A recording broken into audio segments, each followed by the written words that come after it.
Let me scroll. So the first comment here comes from Mohammed20ZX. So there's 3 questions here, really taking advantage of the question system.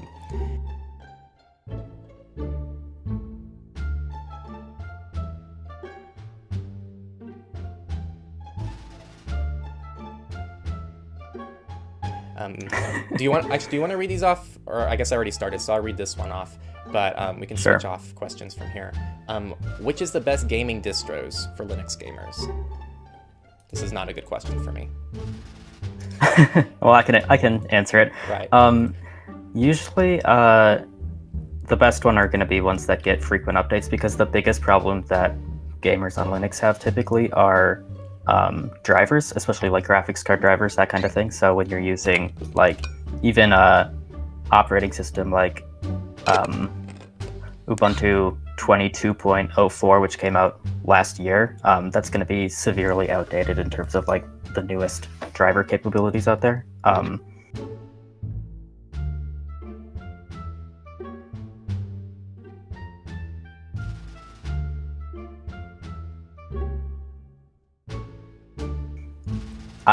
As far as like the best ones, I haven't had a problem with Fedora myself, but I'm not a heavy gamer, so take that with a grain of salt. I've heard the good things about Pop! OS, which, do you know what that's based on? I feel like it's Ubuntu based, but now I can't remember Pop! OS for sure. Is Ubuntu based. Yeah, pretty sure. But it's like I think they get more frequent updates. They have their own software repositories for like gaming specific things. A lot of people like it.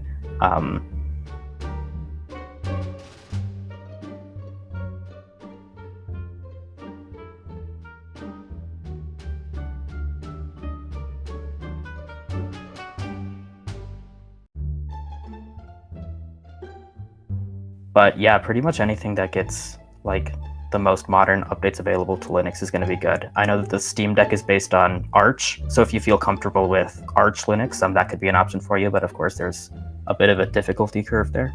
On that, we agree.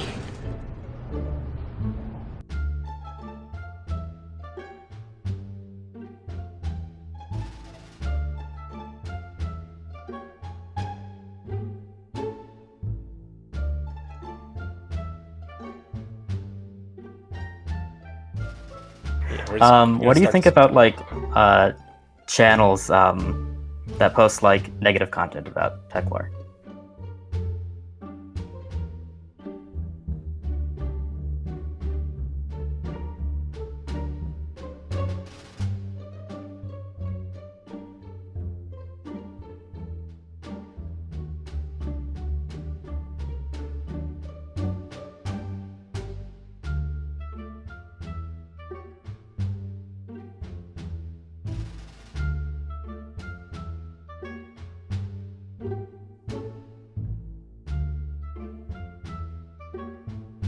Yeah, well, it's kind of like expected when we're this big. There's a lot of haters. Right, especially in the privacy community. Like, the privacy community is just filled with kind of like nonsense, a lot of it. And that, not all of it, but a lot. Like, I just see a lot of nonsense.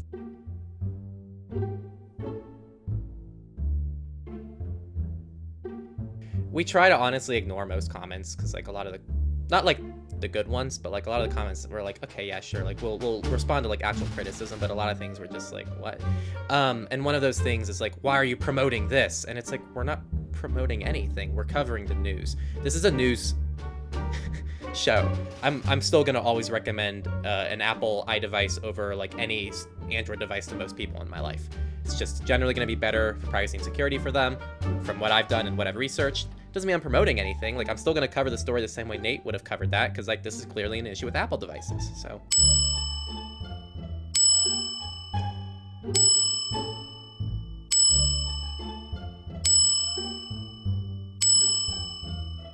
With that said, being on stock Android was really awesome as well. I really liked being on stock Android. I know we made that video that people were like, oh my god, so angry about, because they couldn't watch a whole video and understand threat modeling well enough to understand like why I was using stock Android for a brief time.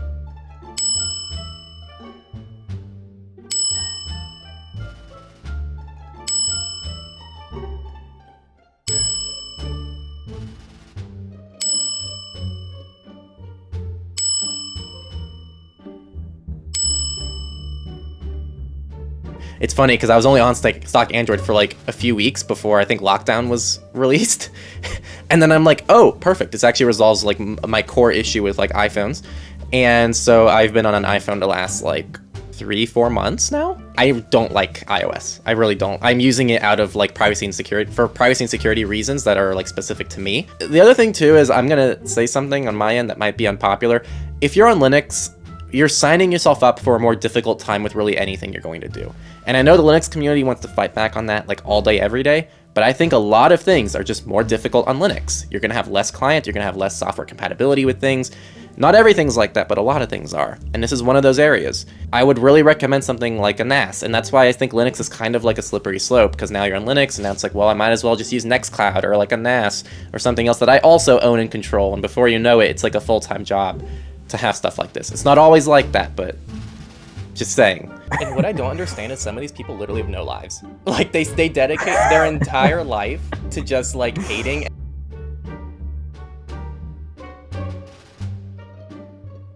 This is why I think I struggle to finish college, because I really only care about, I don't care about the degree, which is why most people like force themselves through college to get the degree here in the States, at least.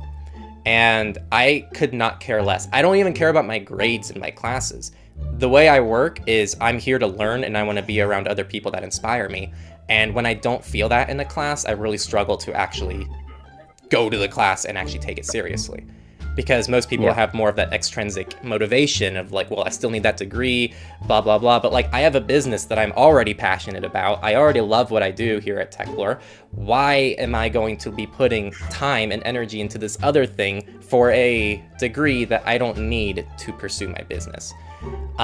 So for me, the degree would be nice as a backup if I ever want to end Techlore or give it control to someone else. If I feel like I don't want to deal with that anymore and I actually want to be happier in my life and get away from all of this, which I think I would be, then having a degree would help me a lot.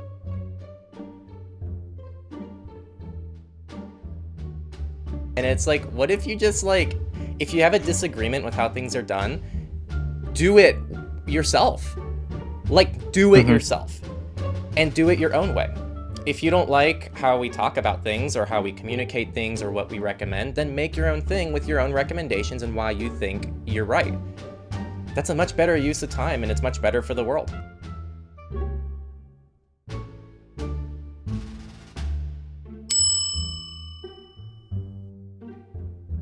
But I don't know. Like, if I hate privacy guides, instead of, I don't understand this. I'm not going to go online and be like, I hate privacyguides.org. Look at me. I'm going to be like, okay, I don't like this, so I'm going to create, I don't know, privacy tutorials.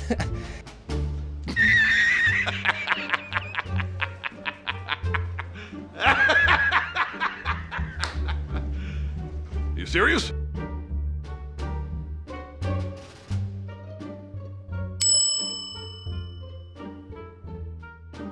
And here's why I am doing this my way. Here's why I don't agree with the things that other people are doing. It's just so simple. I don't know like why people don't see this as a problem.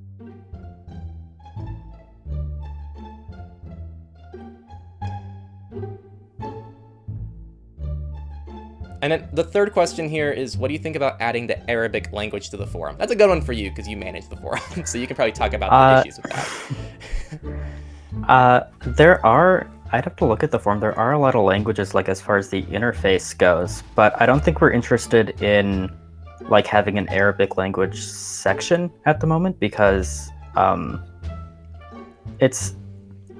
majority of like Techlore's audience is from English-speaking countries, and it's also like, if we don't have like a huge Arabic audience that can be also like moderating that section of the community, it would be really difficult to add an additional language to keep track of for us. So I don't personally see it changing anytime soon. I think the other thing too, and I know it's not ideal, but honestly, like so many browsers now support such powerful translations that it does take, because it's not easy to support other languages. If every website you access has to support multiple languages, it's a lot of overhead and it's a lot of time and it's a lot of work to do that.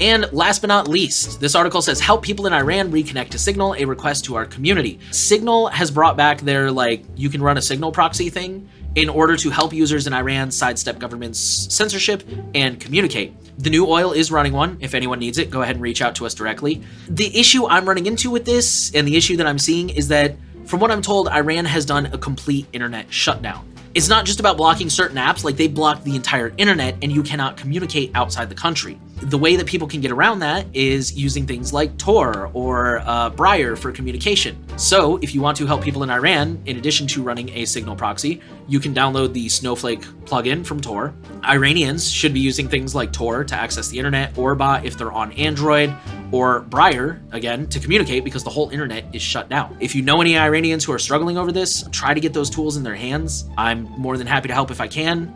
Political story comes from Iran. We're going to sum it up real short here, but this is a somewhat longer article. It's not crazy long. We posted some crazy long ones before. This one's a little bit longer, but it is 100% worth a read. I'm going to quote a paragraph here. According to these internal documents, SIAM is a computer system that works behind the scenes of Iranian cellular networks, providing its operators a broad menu of remote commands to alter, disrupt, and monitor how customers use their phones.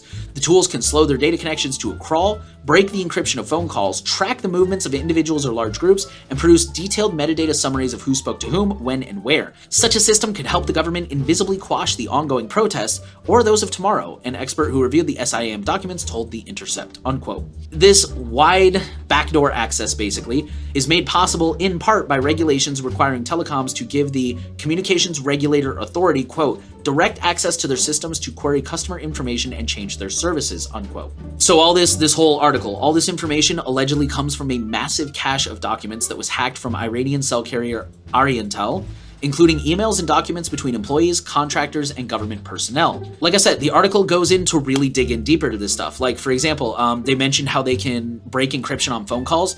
The way they do that is they can just, by issuing a simple command, I don't know if it's a checkbox or a CLI thing, but it's one command that kicks users off 3 and 4G networks onto 2G, which is slower and less secure. They can see who is in a given area at any time en masse via IMEI. So just throwing in a new SIM card won't work. Again, single command. They can just be boom, tell me every phone that was connected to this tower at this time.